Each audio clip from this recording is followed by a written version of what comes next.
Good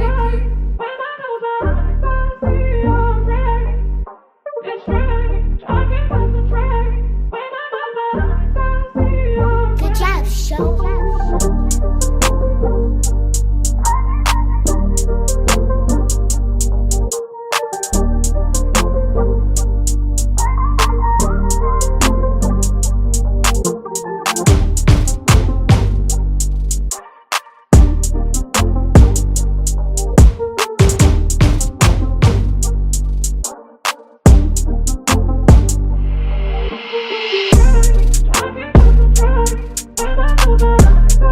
I ran into victims and people who was on the case, and I got involved with all of that stuff, and that just we ended up creating a group, and we just started battling them hardcore back to back, until eventually we started trying to figure out who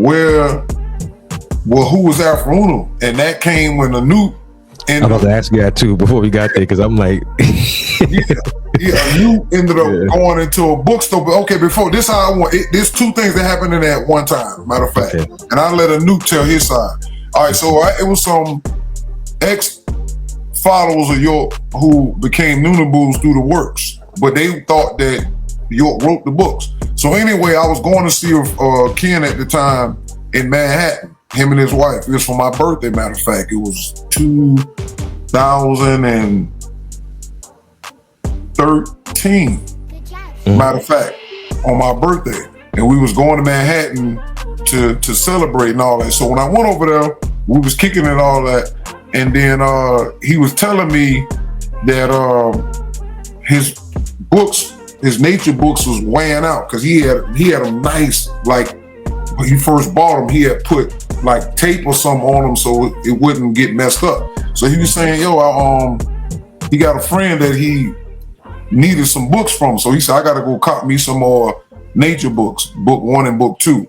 So he wanted to do that. Then because we got on the phone a little later on, me, him, Ray Noone, rest in peace, Nova Noone, rest in peace, and Todd Nova. All right, so all of us was talking. So he was telling us that a guy he used to get the books from, he said he bought the originals 1 and 2. Then he said, the guy said, yo, I got a book 3.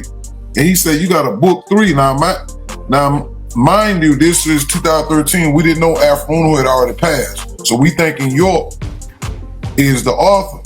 But then when we found out about this, we was like confused, because there's no way York put out book 3, because book 3 was originally written in 2007. York had been in jail 5 years. And then the book didn't come out till late 2012, early 2013. So anyway, he said he got somebody, he said, no, he said, I got a book 3. So he said, let me see. So the dude left and came back with 3 Introduction to the Nature book 3. He kept 1 for himself, sent 1 to a Nova, rest in power, and he kept 1 and he sliced it up and scanned it, and that's how we got book 3.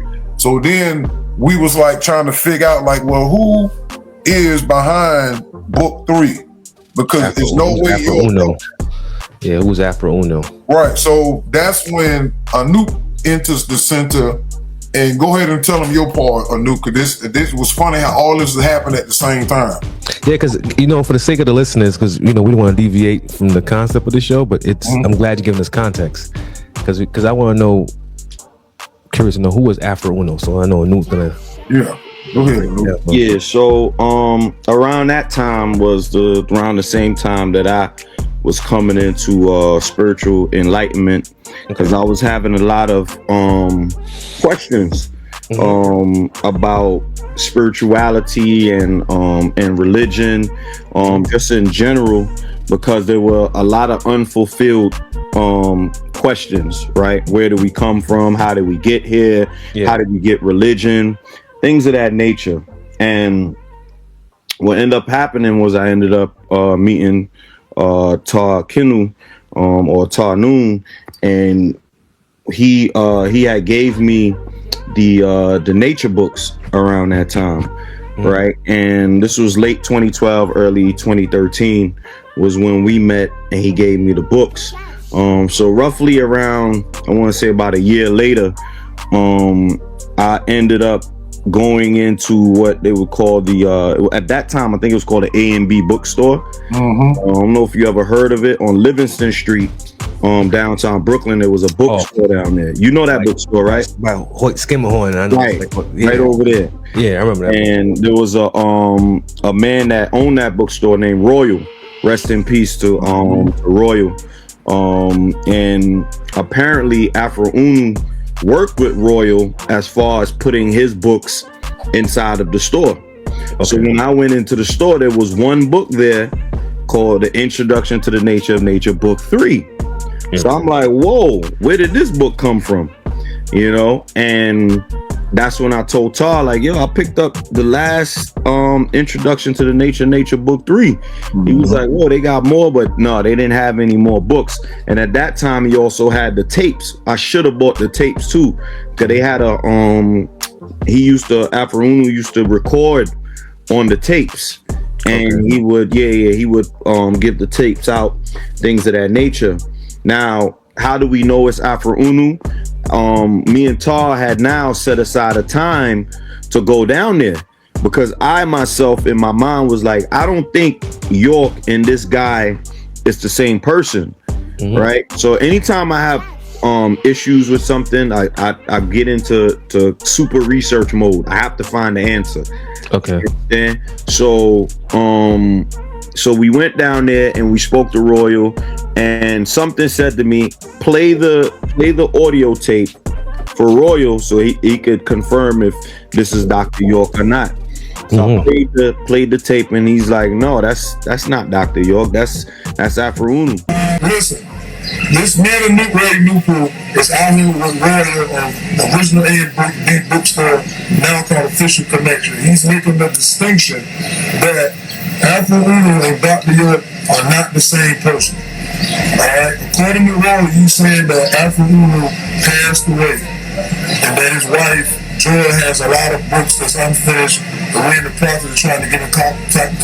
Just for the record, Royal, please let them know that according to you, from your own eyes, and that can put on over, that can use to bring the books up, and not to come to the store, I'm great, and get paid, right. And so I can't support too. I can't support the book himself too. Right. I pick up. Right. So Afro Unu and Dr. York are two different individuals. Okay, according to the one they know how long you been know Afro Unu before he passed? Yeah, I knew him about just around 15 years. 15 years. So we just for the record, someone who actually met with the man and his wife, so they're two different people. I don't know what y'all gonna do with that. I'm just here to bring the fact. That's it. I don't know what to say. I mean, there's always been a battle between, is he the same person? Maybe they write the same style. Right. But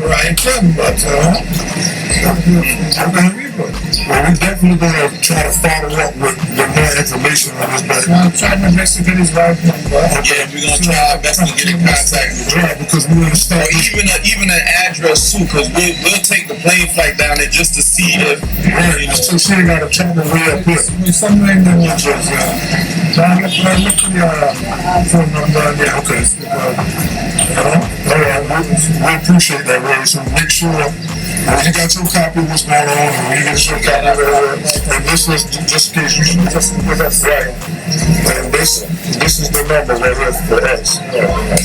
We got the number in here too, so and this is the number in here. So this is for you, and that's for her. Matter of fact, make sure. You know, so at this point in time, like Tar said, we did not know that Afro Unu had passed away. Right? Yeah, he had passed away May 3rd, 2011. Oh wow. That's right around the corner. Like Yeah. May 3rd, 2011. He already had passed away for about 2 years already. Okay.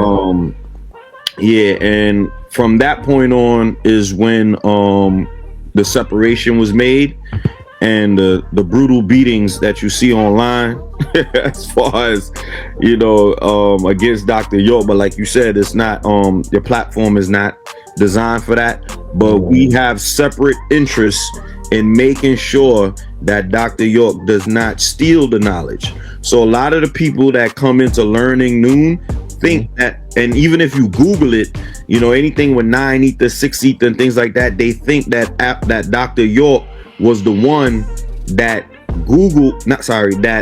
created these terms. He didn't create these terms. These terms were created by Afro Unu. Now the word ether already existed, right? I think Madame Blavatsky spoke about that. Right, she would use the word ether and things of that nature, right? But Afro Unu uses it in a whole different context. The ether is basically like the radiation of the electromagnetism that you're using, right? So 9 ether would be the highest form of mentality and radiation, right? It's sort of like brainwave frequencies. So you got brainwave frequencies where you have the gamma at the top, gamma wave frequencies, which is about 30 to 100 what you call it? What's the hertz? 30 to 100 hertz. Then you got the below that. Then you got the I think it's beta. That's beta and delta, something like that. Right, beta, and then it gets lower and lower, lower and lower. Right. So the point that I'm making is that instead of using the terms, beta, which comes from Greek, all these are just Greek letterings, right? We use ether. Right, because ether is a better representation of what is controlling the mentality of the people, right? Which is the electromagnetism and the magnetism of that radiation that causes us to think the way we think. So we as human beings think on that electromagnetic scale that's given to us either by the sun, the earth, or the moon, or it might come from outer space, right? Cosmic radiation, because we also have cosmic rays that bombard the planet and things of that nature. But anyways, just to circle back and just to finish up that whole Afro Unu introduction piece to it, we found out, like I said, that he passed away in 2011. Tar and some of his videos have his obituary so that you can see exactly who he is. Even with that being said, there's 2 other writers as well that helped him write the books as well. We just found out one of those writers passed away maybe about 2 or 3 years ago, which was the last writer. Yeah, the last writer passed away about 2-3 years ago.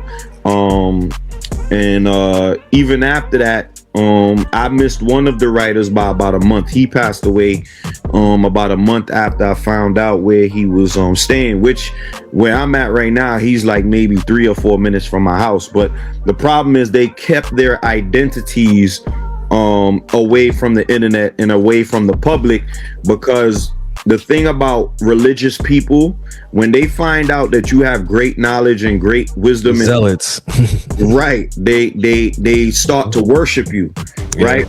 Sort of like they did with York. When they found out that York had 76 trillion years of knowledge and all these different things, they started worshiping him and things of that nature. But with Afro Unu, he did not seek to be in the spotlight. As a matter of fact, the name that Afro Unu came on the scene with was Amanubi Rakata, right? The word Amun itself means hidden, right? Or the hidden sun, right? And if you ever see the symbol for Amun, right, it's these hands that go up in the air, right?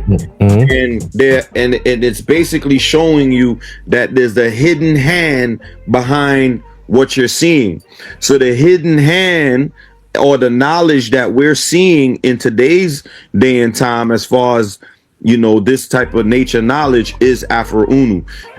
He needed to stay hidden, because as time progresses, we'll see why that was done. But I know you got some questions about the science. Oh yeah, definitely. I'm just letting you guys, unpack it, because Yeah. It's the first time on the show to get the people get a feel of you so they can get familiar. Right. Because we got to bring you guys back because there's layers to this and we got to just break it down and so people could digest it and process it correctly. Absolutely. In the context of like supreme being and reality, right? Can the one supreme being be defined within the science and framework of Noone science? You want to answer that, Tar, or you want me to answer that? I'll say this, and I'll let a Noot go because I was reasoning on, and this was going to be the answer because I knew this was going to come. Mm-hmm. So I want to say what Noone is. Mm-hmm. One of the greatest statements in the Introduction to Nature that Afro Uno wrote is that the nature book is the autobiography of the one supreme being. And when you understand what an autobiography is, meaning it talks about its beginning, middle, and ending, and how it all comes together. Even though the one supreme being has no beginning or no ending, the book does describe how it works in cycles and seasons and the powers and its members and parts like that. So of course it is definable but not limited. And one of the problems that religion has given people, because to make up for the belief that religion creates through the ignorance of people born not knowing, and then further worsen when you're born under a group of people who colonized and tormented and dominated you for so long, that adds on. And so what they do is, because you're ignorant, and now they say, okay, we're going to give you something, but it's not the actual understanding of what everything is. And so we'll tell you that God, whatever name they give you, cannot be explained, which is a lie, because we exist in the finite side of the one supreme being. So therefore, it's impossible for a human being to be able to know everything about the one supreme being, because supreme means to be supreme in past, present, future, good, bad, ugly, all of that. We're products of that. But we can't. What need to be known is what is defined, which is all space, all matter, all time, which are infinite. It's no ending to it. That's the total answer when you just want to say what is the one supreme being. That's what we call the SMAT circle. But go ahead, Noot. All right, repeat the question one more time for me, so I can make that better. The question is, within the context of Noone framework, can one supreme being be defined? Absolutely, it can be defined, and it is defined in the books, right? So I'm gonna read actually the passage that speaks about it, right? Yeah. So it says, right, and you can find this on our websites. If you go to fine9news.com or you can go to noponoon.com, you will find the definition as it's given. So one of the things that I like to do when it comes to Noone is I like to give the answer in which the science gives, and then I will give my input after it, so that there's no confusion as to, how the question is being answered. All right. So, all right. So you asked the question about, can it be defined and identified, right? Absolutely. Yeah. So the answer is yes. The one supreme being is nature absolute, meaning nature whole and complete. The one supreme being, absolute nature, is who is infinite in all directions and eternal. Of course, infinite means endless in space, and eternal means endless in time, as well as having no beginning. There are many gods, but only one supreme being. That is omnipotent, omnipresent, omniscient nature, also known as the all in all. Absolute nature is all space, all matter, and all time, and the three are one and inseparable. Absolute nature is all persons, all places, and all things, past, present, and future. Let it be remembered always, and let it be known. Listen to reason. Of course, All space is endless vacuum, emptiness, and nothingness in all directions. All matter is endless somethingness and occupant of space in all directions, and all time is endless continuity and keeper of the existence of all space and all matter in all directions. Therefore, the true definition of matter is any and everything that occupies space. And the true understanding of this definition of matter does mean that all spirit beings, gods and goddesses who exist, must be parts of absolute nature and may be called the angels of the one supreme being. The one supreme being exists by opposites called nothingness, which is indeed vacuum, and somethingness known as matter, controlled by energies called brain, newts, and reason, and instincts and characteristics known as laws and cycles. Let it be known. So that is physics right there. That sounds like straight. It's funny. I was just about to say to you, you can find this in physics. Yeah. In present day physics, if you go into physics, anyone that studies physics, this is what is the definition of the one supreme being. So a lot of times people limit God, even the Bible limit God to just this planet, right? They don't, they only speak of God being, being under the water. God was going over the surface of the water, and he created the sun and the earth and the moon, all these this 7-day creation that they speak about, which is really 6 days, and he rested on 7. But all of this numbers and numerology and all these different things are encoded within religion for the spell of it, right?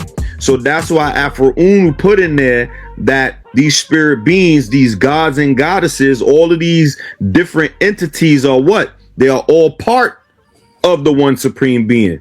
You understand? And if you dive more into the books, he'll also let you know that these are motivating parts of it, right? So there's one God that motivates Christians, right? They have another God that motivates Muslims. There's another God that motivates the Chinese and what they do in Buddhism or whatever culture they want to call that. So there's all these different parts that make up the one supreme being, which is known as the all in all, right? So can it be defined? It can absolutely be defined. And I just read the whole definition, which just means that everything is part of the one supreme being, good and bad. Like Tar was just saying, it doesn't matter what part of nature we are in it. And physics is there to verify what we're saying. We don't use belief. We use sciences and anthropology and all different aspects of science to verify everything that's being said. I got you, because I look at that nature book. I did a quick scroll through, and it said he did state something in the sense of sound right reasoning. You understand? So that's something that makes a lot of sense. And it's basically to use your brain and to break things down to the particles, down to the nucleus of it. And but even then, with a nucleus, it's even deeper than that, right? Yeah. So listen to the word sound, right? Yeah. So sound is a what? Vibration. Frequency. Yep. It's a frequency. Also, what do particles do when they go into action? They vibrate. Right. Yeah. They oscillate. They go back and forth. So in particles that are in space, right? Mm-hmm. So space is a vacuum, right? Yes, it is. Not that it doesn't exist. Yes, it is nothingness, but the nothingness is a void. But there is technically something there. It is an existence itself. It's there. Right. It's still there. It's existing, but it's perfect nothingness, right? And if you look into physics, right, what do they say in physics? That certain particles are able to go in and out of existence, in and out of reality. When they study certain particles, they like, oh, this particle was here, but it vanished out of existence. Black holes, when black holes consume objects, it goes into what? Nothingness. It's being hid into the fabric of space. It's going back into zero neutrality, meaning that everything that goes into a black hole ceases to exist. It strips, and then it goes back into particle or elementary particle form. So when Afro-Unu mentions that that nature is all space, which is the nothingness, and the void in the vacuum, and all matter, which is everything that occupies space, which is the vacuum or the container, and time, which is continuation of both of these entities going forward, is the one supreme being. And there's no God that can escape that and create it.